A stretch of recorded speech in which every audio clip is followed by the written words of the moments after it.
Hello, and welcome to Literary Guys.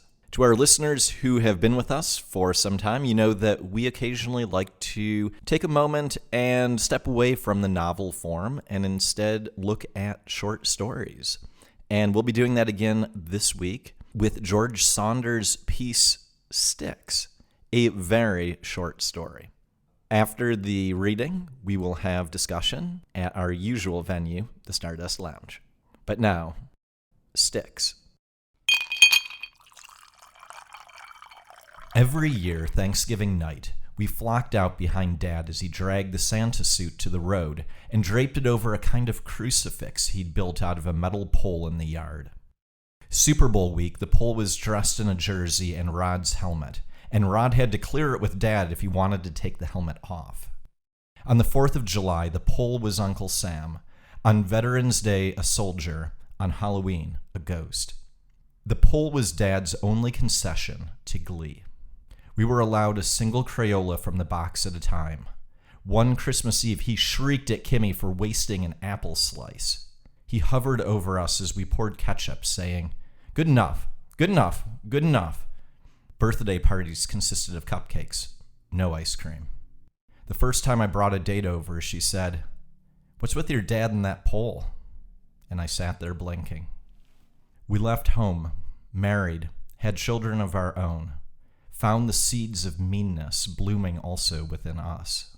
Dad began dressing the pole with more complexity and less discernible logic. He draped some kind of fur over it on Groundhog Day and lugged out a floodlight to ensure a shadow. When an earthquake struck Chile, he lay the pole on its side and spray painted a rift in the earth.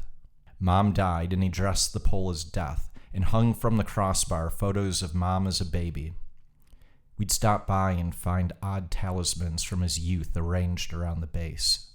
Army medals, theater tickets, old sweatshirts, tubes of Mom's makeup. One autumn, he painted the pole bright yellow. He covered it with cotton swabs that winter for warmth and provided offspring by hammering in 6 crossed sticks around the yard. He ran lengths of string between the pole and the sticks, and taped to the string letters of apology, admissions of error, pleas for understanding, all written in a frantic hand on index cards. He painted a sign saying love and hung it from the pole, and another that said, "Forgive?" And then he died in the hall with the radio on, and we sold the house to a young couple who yanked out the pole and the sticks and left them by the road on garbage day. Welcome to the Stardust Lounge. I'm Dr. Gordon McAllen. And I'm author Zachary Kellyan. Thoughts? I love this piece. You know, George Saunders is atypical for us in doing a short story reading. He's still very much alive. He's still an active writer today. Lincoln in the Bardo is probably one of his more famous works that people would know. But he's really kind of made himself stand out amongst the literary luminaries of our day by really being an academic when it comes to how to construct good fiction. And I think that this is just a masterclass in about 500 words of telling really a complete story arc with a lot of pathos and a lot of emotion, a lot of ennui. So I just love this piece, and I'm curious to kind of unfold with you some of what it means to us. We are both men who have fathers, and so I think anyone who has had a father, especially of that generation, can probably relate to at least some of this story. I absolutely agree. And before we get into that discussion, I would encourage our readers to go find a copy of this text, because the way in which it's on the page is beautiful. Like, this isn't even just about the words, it's about the punctuation, it's about the capitalization, it's about all of these things that use the artifice of the printed word in order to convey meaning. And in a form this short, you have to compare this to poetry more so than you would traditional prose. Yeah, absolutely. It really is. The structure of this story really does kind of define, I think, how it's to be interpreted. I mean, on its surface, it's very much just like almost this crazy anecdote, George Costanza's father-esque Festivus moment, right? With the aluminum metal pole. And luckily, you don't have to dive too much deeper beyond that to really see this story unfold as something far more than a quirky dad anecdote. It really is saying so much about men's inability to communicate, fathers' inability to kind of share that same nurturing and love that, as the patriarch of the family, maybe they've been made to feel they aren't allowed to show. And to me, it talks about, man, like generational pain and, how our interactions with our father have affected us over the years. And it does that all in such a short amount of time. It even has questions in it. Like, having read this a number of times, that the big thing that sits in my head from the character of the father is, did he feel this way? Did he have these deep emotions at the time in which these things were happening with his kids and they were young? Or was it only later in life, upon reflection and upon the tragic loss of his wife, that he actually himself came to terms with who he was and what he had done in order to seek redemption? Or was this something which had haunted him all along? I think that's a great point. I kind of view it the former way as you described. It seems like, at first the stick man out in the front yard is just, as the story says, his one concession to joy. And I think that that's probably very true. You kind of do see a man who's maybe got some depths to him, maybe has some whimsy baked in somewhere behind that gruff male exterior, and that's the one and only outlet that even he can't articulate or realize. But then, his wife has died. He's kind of confronted with his own mortality. We know by the end of the story that when he really starts trying to communicate more through this stick figure, that he's close to his own death and kind of facing that reconciliation moment. And his pleas for help, his pleas for understanding, his pleas to maybe make some kind of meaningful connection with his family that basically go unnoticed and unanswered are just heartbreaking to me, because how many men has that been true for? How many men have died with things left unsaid, who were never made to feel like they could fully open up to those around them, and died holding all of that in? It's such a tragic statement of masculinity in our culture and some of the things that we're still reconciling with in 2022.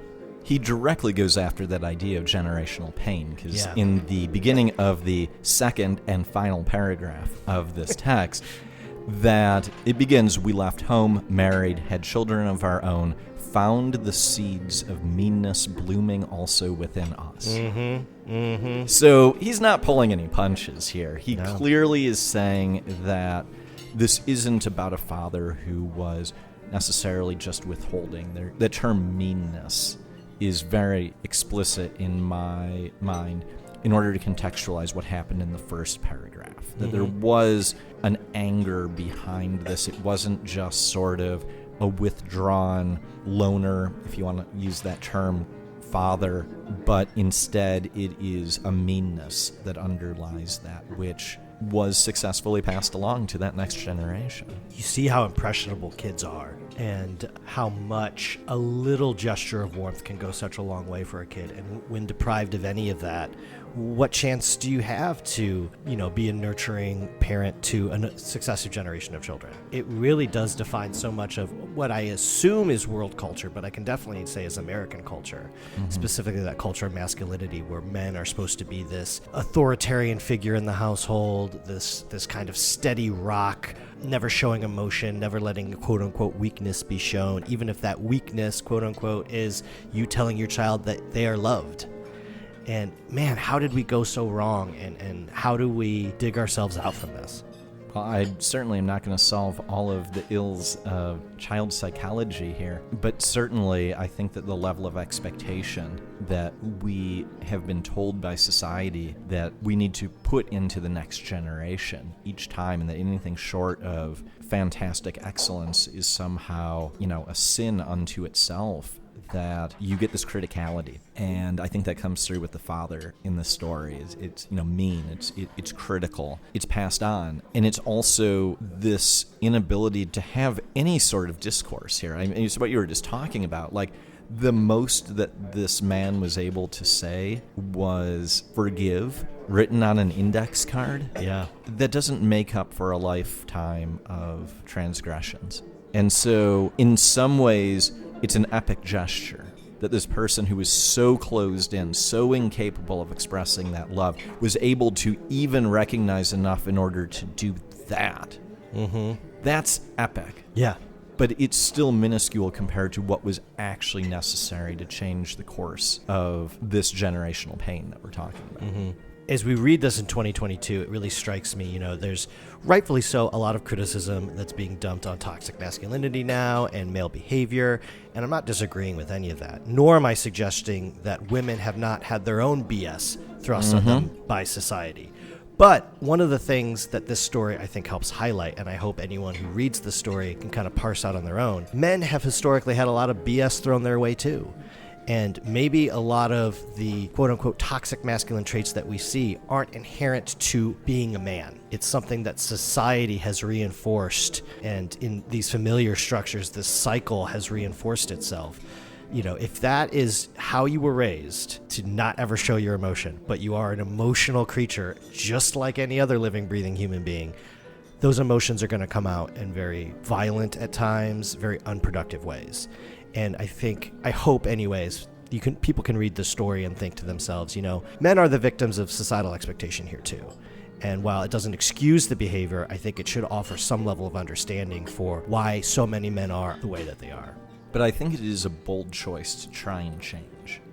Yeah. And we actually in the story don't see change. No. We actually see two interesting bits of not change. We see the son and the meanness, as we said, growing within him, and the distance that exists here in his world. But then we also have the mention of this family who buys the house and takes this essentially shrine and just dumps it on the side of the road. There's something so callous about that action that it's almost a tiny glimpse into, there's a third generation here. Because I'm going to assume that they're younger than the narrator is here, who also is not able to appreciate this thing for what it is, and is probably carrying on those same behaviors themselves. Or even just the outside world looking in, how could you forgive your father if at the end of his life he's only managed to scrawl a couple words of reconciliation onto, poster board? But from an outsider looking in, they're completely indifferent to it too. They don't recognize this pain that's been caused, that is being caused, that is being felt. And I think that's pretty insightful in terms of how society treats a lot of men's mental health. It's very cats in the cradle, right? My boy was just like me. And it's something that we see time and time again. And I think we're getting better at it. I think, the fact that you and I can have a podcast where we talk mostly about our feelings,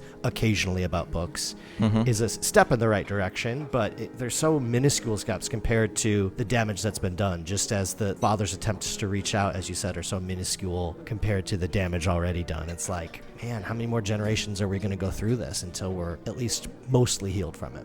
When I read stories like this, and I think you make a great analogy to Cats in the Cradle, I think that is very much in the same vein here. But something that I've thought a lot about, someone who doesn't have kids and in that, but I think at one point in my life I thought about that, and I'm just so glad at the time I didn't. Which is to say, not that I'm against that. In the current point in my life, it's not something I'm interested in either, but I'm saying this more as I'm really glad I didn't have kids when I was younger. Because I look at my own mental health at the time and about personal realization and about knowing who I am in a way that isn't going to be incredibly toxic to children. Right. Like, that to me is a blessing that I didn't go down that road at a young age, because I think this would be telling a story of me. I think when we look at fathers, and I guess it's a privilege to be able to say this, and I want to be careful about privilege, but that ability to get to know yourself is step one of being able to communicate with others and to show love towards others. I honestly don't know I'd be too much better than the father in this had I not taken the time to find out who I am. And as part of that, I discovered that wasn't something which is important. Sure. But it's kind of scary to think about. Like, I could see myself falling into that trap. And it's not just because you don't know any better, it's because you're scared. You're scared, you fall back on instinct, you fall back on that programming that you got as a kid. And I think, man, how crazy is it that our psychological development is so at war with our biology? Because here we are, two men in our 40s, really just now starting to figure ourselves out and take our own mental health into consideration and to prioritize the love that we allow ourselves to experience and the love that we share to the world. Maybe now we're finally in a good position to maybe have some kids. Certainly no one in their 20s, I don't think, would be. And you can't even work on it when you're raising a child because it's so all-consuming. So, maybe by the time, you're home alone and your wife has passed away and you start reflecting on your life, you begin to have those those nascent flickers of like, hey, maybe there's something more to all of this. And by then it's too late. And so it's something that I think we should talk more about as a society and really reflect on, and hopefully educate young people on too about the nature of these cycles of violence and neglect and abuse and all of that, and how that has played into not just our familiar dynamics, our identities as men, but society as a whole, how it's affected the world as a whole. Well, I think that's probably a good place then to wrap up our discussion. I want to thank you, Zach, for bringing me this story. I was unaware of it before, and I'm really glad I got to read it. I think, as we say time and time again here, that there's great long novels and there's great short stories, and there's whatever this is, which is a short story-ette, I guess you could say. The correct definition would be flash fiction. Anything under 1,000 words would be flash fiction. And I think there's something really powerful about the English language where in 500 words you can accomplish what some novels aren't able to do. And that's one of the things I love so much about our language. And I love the opportunity to explore that language with you and continue to grow as men and continue to hold one another accountable. I think this story is a good kind of mental reset, and I'm glad we were able to have this discussion. Wonderful. Well, until next time, this has been Literary Guys, signing off.